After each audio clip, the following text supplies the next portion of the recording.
किसी की हत्या करने के बाद उसके लाश को टुकड़ों में काट देना और फिर उसे फ्रिज में छुपा देना मानो आज ट्रेंड सा बन गया है। आए दिन भारत के अलग अलग शहरों से यही खबरें आती रहती है। आज हम आपको हत्याकांड की सच्ची कहानी बताने जा रहे हैं। उसमें भी कुछ ऐसी ही होती है। एक कहानी भारत की नहीं बल्कि दुनिया में सेफ कंट्री गिने जाने वाली हांगकांग से आई है। यहाँ तो कुदरत के हदों को पार करते हुए एक अरबपति लड़की की हत्या करने के बाद न सिर्फ लाश को टुकड़ों में काटा गया बल्कि लाश को पकाकर सूप भी बनाया गया। और जिसने इस पूरी घटना को अंजाम दिया वो यकीन से परे था। 2023 में ही अंजाम दी गई। हांगकांग के मशहूर model Abby Choi murder case की बात कर रहे हैं। आखिर एबी जॉय मर्डर केस की पूरी कहानी क्या है, इस हत्याकांड को क्यों अंजाम दिया गया था और इस कांड के पीछे किसका हाथ था, जानने के लिए वीडियो के अंत तक बने रहें। उम्मीद रखिए जब आप इस घटना को अंजाम देने वाले अपराधियों और हत्या करने के बारे में सुनेंगे तो शॉक्ड रह जाएंगे। तो वीडियो में अंत तक बने रहें। मगर इससे पहले अपने चैनल को सब्सक्राइब नहीं किया है तो जल्दी से चैनल को सब्सक्राइब जरूर कर ले। चलिए वीडियो को शुरू करते हैं। जैसा कि शुरुआत में हमने बताया कि एक दिल दहला देने वाली हत्याकांड की पूरी कहानी हांगकांग के मशहूर मॉडल एबी जॉय की है।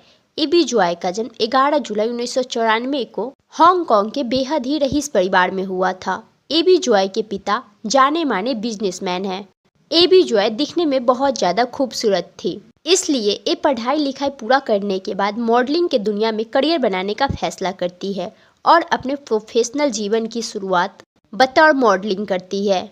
बहुत कम समय में ही मॉडलिंग की दुनिया में अपनी पहचान बनाने के बाद कई मशहूर मैगजीन में काम करने लगती है। इन्हीं सब के बीच एबी जॉय की उम्र जब 18 साल की थी तभी इनकी मुलाकात 2012 में एलेक्स नाम के एक लड़के से होती है।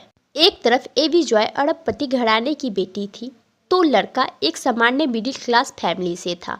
इसके बावजूद दोनों एक दूसरे को पसंद करने लगते हैं और देखते ही देखते दोनों एक दूसरे के इतने करीब आ जाते हैं, फिर शादी भी करने का फैसला कर लेते हैं।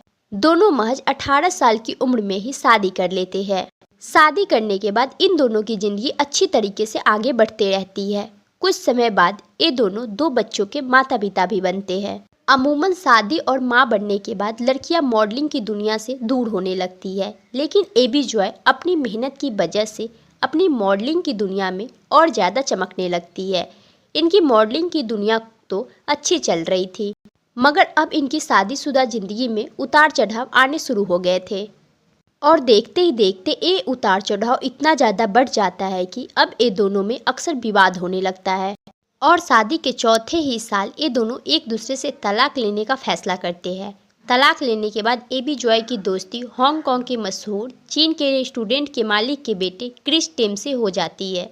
कुछ समय की दोस्ती के बाद 2016 में एबी जॉय अब क्रिस टेम के साथ शादी के बंधन में बंध जाती है। बीते समय बाद इस शादी से भी एबी जॉय 2 बच्चों की मां बनती है। भले ही एबी जॉय ने दूसरी शादी कर ली थी, इसके बावजूद उसने अपने पहले पति से हुए 2 बच्चों का ख्याल रखना नहीं छोड़ा था। यहाँ तक एबी जॉय अब भी अपने पहले ससुराल वालों से संपर्क में रहती थी। इसने अपने बच्चे और पूर्व पति के लिए हांगकांग में बेहद ही महंगे इलाके में एक 4 बेडरूम का एक लग्जरी अपार्टमेंट भी खरीदा था। इसकी कीमत करोड़ों में थी। बच्चों की देखभाल के लिए एबी जॉय अपने पूर्व पति को पैसे भी दिया करती थी।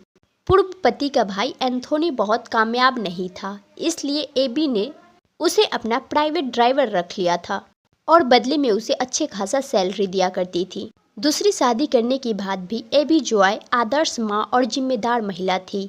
हर कोई एबी जॉय से काफ़ी खुश था, किसी को कोई शिकायत नहीं थी। मॉडलिंग की दुनिया में भी अब एबी जॉय काफ़ी आगे आ चुकी थी। बात 2023 की है। एबी जॉय को एक मशहूर मैगजीन के कवर पर भी जगह मिली थी। एबी जॉय जो लग्जरियस लाइफ जी रही थी, जिसका ख्वाब अक्सर लोग देखा करते थे। इसकी पर्सनल दौलत ही करोड़ों में हो चुकी थी।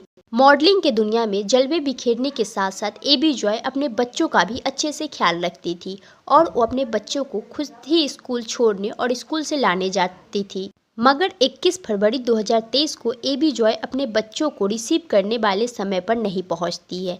यहाँ तक कि सभी बच्चे चले जाते हैं, मगर एबी जॉय काफ़ी देर तक वहाँ नहीं पहुँचती थी। अब स्कूल की तरफ से एबी जॉय को कांटेक्ट करने की कोशिश करते हैं, मगर इनका मोबाइल स्विच ऑफ आता है। इसके बाद एबी जॉय के पति से बात की जाती है। वो स्कूल से बच्चों को ले जाते हैं, मगर अपने पत्नी को लेकर परेशान हो जाते हैं, क्योंकि एबी जॉय का कहीं भी अता पता नहीं चल रहा था। मोबाइल अब भी स्विच ऑफ आ रहा था। काफ़ी खोज पड़ताल के बाद एबी जॉय का कहीं भी पता नहीं चलता है। तब उनके पति स्थानीय पुलिस स्टेशन जाकर अपनी पत्नी के लापता होने का शिकायत दर्ज करवाते हैं। ये एक मशहूर मॉडल के साथ साथ ये एक अरबपति के बेटी का गायब होने का मामला था, इसलिए पुलिस वाले तुरंत एक्टिव हो जाते हैं और पुलिस वाले की कई टीम एबी जॉय को खोजने में लग जाती है। एबी जॉय के डेली रूटीन को समझने के बाद शुरुआती पूछताछ एबी जॉय के पति से होती है, मगर पुलिस को कुछ भी संदिग्ध नहीं लगता है। पुलिस इन्वेस्टिगेशन का पहला दिन लोगों से पूछताछ में ही निकल जाता है, मगर एबी जॉय की कोई भी जानकारी पुलिस वालों को नहीं लगती है। अब पुलिस वाले अपने जांच का दायरा बढ़ाते हुए एबी जॉय के ड्राइवर यानी एबी जॉय के पूर्व पति के भाई से भी पूछताछ करती है, मगर पुलिस के पास कोई सबूत नहीं मिलती है। मामले की गंभीरता को देखते हुए एबी जॉय के पूर्व पति और उनके कई रिश्तेदारों से भी पूछताछ होती है, मगर पुलिस वालों को कोई भी जानकारी नहीं मिलती है। पुलिस वाले आसपास के सीसीटीवी को भी खंगालना शुरू करते हैं, मगर कहीं भी एबी जॉय की मौजूदगी का पता नहीं चलता है। हालांकि एक सीसीटीवी में एबी जॉय की तस्वीर कैद होती है, जिसमें वो व्हाइट टी शर्ट और व्हाइट पैंट पहने हुए नजर आती है तथा हाथ में उनके एक बैग नजर आता है। पुलिस इस तस्वीर की आधार पर एबी जॉय को खोजने की पूरी कोशिश करती है, मगर 2 दिन बीत जाते हैं और पुलिस के हाथ खाली ही रहते हैं। बीते समय के साथ पुलिस पर एबी जॉय का ढूंढने का दबाव बढ़ने लगता है। इसी के बाद इस मामले की खोज कर रही पुलिस की सभी टीम एक साथ बैठकर मीटिंग करती है और जांच को लेकर फिर से रणनीति बनाती है। इसी मीटिंग के दौरान एबी जॉय के पहले ससुराल वालों से पुलिस वाले अपने बयान दर्ज करवाते हैं। तब मीटिंग के दौरान सामने आता है कि एबी जॉय के पूर्व पति के साथ साथ परिवार के सदस्यों के बयान में कई जगह विरोधाभास है तथा कई बयान झूठे भी हैं। उन सभी के बयान को फिर से एनालाइज करने के बाद पुलिस वाले एबी जॉय के पूर्व पति के भाई समेत पूरे परिवार वालों से एक बार फिर से पूछताछ का फैसला करते हैं। जब इन लोगों से दोबारा पूछताछ शुरुआत होती है तो ये लोग फिर से एक नई कहानी सुनाने लगते हैं।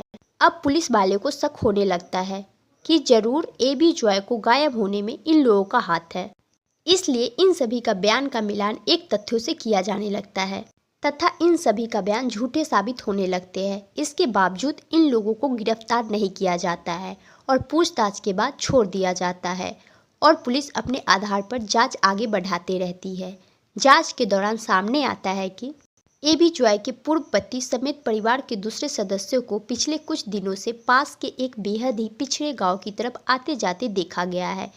इस इंफॉर्मेशन के बाद पुलिस वाले उसी गांव का पता लगाते हैं, उस घर में पहुंच जाते हैं जहां ये लोग कुछ समय से आ जा रहे थे। जब पुलिस वाले इस घर में आते हैं तो वो सभी हैरान रह जाते हैं, क्योंकि दावा किया गया था कि यहाँ कई दिनों से लोग यहाँ रह रहे हैं, मगर घर की हालत ऐसी थी, देखने से ही लग रहा था कि लंबे समय से कोई नहीं रह रहा है यहाँ पे, क्योंकि हर ओर धूल जमी थी और घर की अंदर की हालत बहुत ज़्यादा बदतर थी। पुलिस वालों के दिमाग में एक सवाल खटकता है, जब घर की हालत इतनी बुरी है और यहाँ कोई रह भी नहीं रहा है, तो पिछले कई दिनों से वो लोग आ क्यों रहे हैं यहाँ। इसी के बाद पुलिस वाले घर की तलाशी लेना शुरू करते हैं। पुलिस वाले तलाशी लेते हुए जब एक कमरे में जाते हैं तो वो शॉक्ड रह जाते हैं। उन्हें कमरे में एक बड़ा सा मीट ग्राइंडर, एक इलेक्ट्रिक आरी, 2 बड़े बड़े चौबड़, एक बड़ी सी हथौड़ी और काले रंग के रेनकोट नजर आता है। देखकर ऐसा लग रहा था कि एक घर नहीं बूचर खाना है। इसके बाद पास में ही एक पर्पल कलर का हैंड बैग नजर आता है। ये वही हैंड बैग था जो एबी जॉय के गायब होने के दिन एबी जॉय के हाथों में था। घर में मौजूद एबी जॉय की बैग की मौजूदगी अनहोनी की ओर इशारा कर रहा था।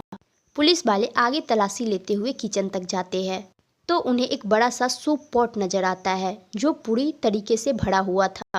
इसके बाद जब कमरे में मौजूद बड़े से फ्रिज को खोलते हैं तो फ्रिज का नज़ारा देखकर हर कोई सन्न रह जाता है। फ्रिज में इंसानी पैर के टुकड़े रखे थे। इसके अलावा शरीर के कई अंगों को काटकर फ्रिज के अंदर रखा गया था। पुलिस वाले अब सारा माजरा समझ जाते हैं। इन सभी चीज़ों को जब्त करते हुए तुरंत जांच के लिए भेज दिया जाता है और पुलिस वाले की कई टीमें एबी जॉय की पूर्व पति और इसके परिवार की तलाश की खोज में लग जाते हैं। पुलिस के लिए अब तक देर हो चुकी थी क्योंकि पूछताछ के बाद पुलिस ने सबको छोड़ दिया था और मौका मिलते ही उनमें से ज़्यादातर लोग लापता हो गए थे। पुलिस वाले उन लोगों की खबर देने वाले को इनाम देने का घोषणा करते हैं। पुलिस की कई टीमें छापेमारी करना शुरू कर देती है और कुछ ही दिन के अंदर एबी जॉय के पूर्व पति समेत उसके परिवार वालों को एक एक करके 7 लोगों को गिरफ्तार कर लिया जाता है। गिरफ्तार होने वाले लोगों में एबी जॉय के पूर्व पति के अलावा पूर्व पति के माता पिता, भाई तथा उनके कुछ करीबी दोस्त शामिल थे। इन सभी ने मिलकर हत्या की साजिश रची थी। पुलिस ने इस स्टेज पर पहुंचकर केस को कितनी गंभीरता से लिया था, इसका अंदाजा आप इस बात से लगा सकते हैं कि एक एक आदमी को पकड़ने के लिए एक के पीछे 100 पुलिस वालों को छोड़ दिया था। जब एबी जॉय के पूर्व पति को गिरफ्तार किया जाता है तो उसके पास से लगभग 50,000 रुपये कैश, लगभग 4 करोड़ रुपए की लग्जरी घड़ी बरामद की जाती है।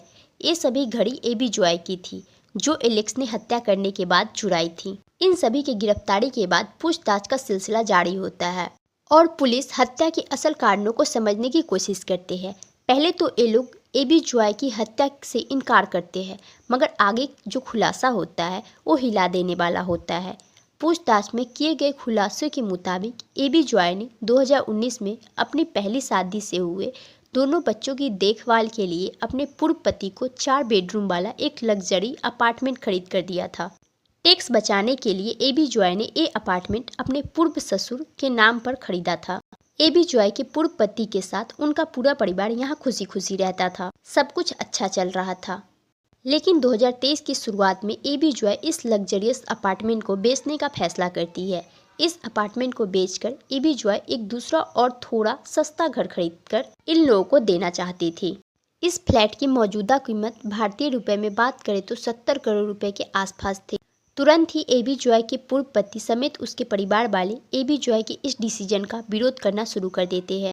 चूँकि टैक्स बचाने के लिए एबी जॉय ने वो अपार्टमेंट अपने पूर्व पति के पापा के नाम पर खरीदा था, इसलिए अब वो कागज पर दस्तखत करने से भी इनकार कर देते हैं। मगर हांगकांग में एक कानून है, अगर कोई व्यक्ति साबित कर दे कि प्रॉपर्टी खरीदने वक्त पैसा उसने दिया है तो फिर इस बात से फर्क नहीं पड़ता कि प्रॉपर्टी किसके नाम पर है।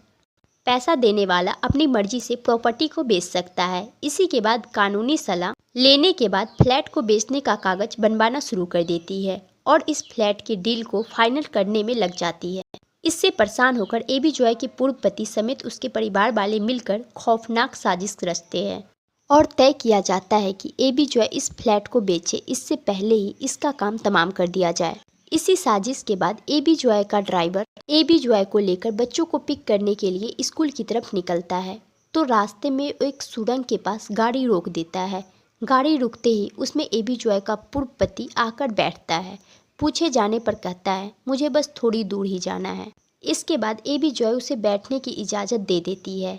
गाड़ी में बैठने के बाद आगे क्या हुआ इस पर पुलिस की ओर से कोई खुलासा नहीं किया गया, मगर मीडिया रिपोर्ट के मुताबिक गाड़ी में बैठने के बाद ही ड्राइवर और एबी जॉय के पूर्व पति मिलकर एबी जॉय की हत्या कर देते हैं और फिर उसके लाश को काट कर फिर ग्राइंडर में पीस कर बड़े से बर्तन में सूप बनाया जाता है, जबकि बाकी बचे हिस्सों को फ्रिज में डाल दिया जाता है।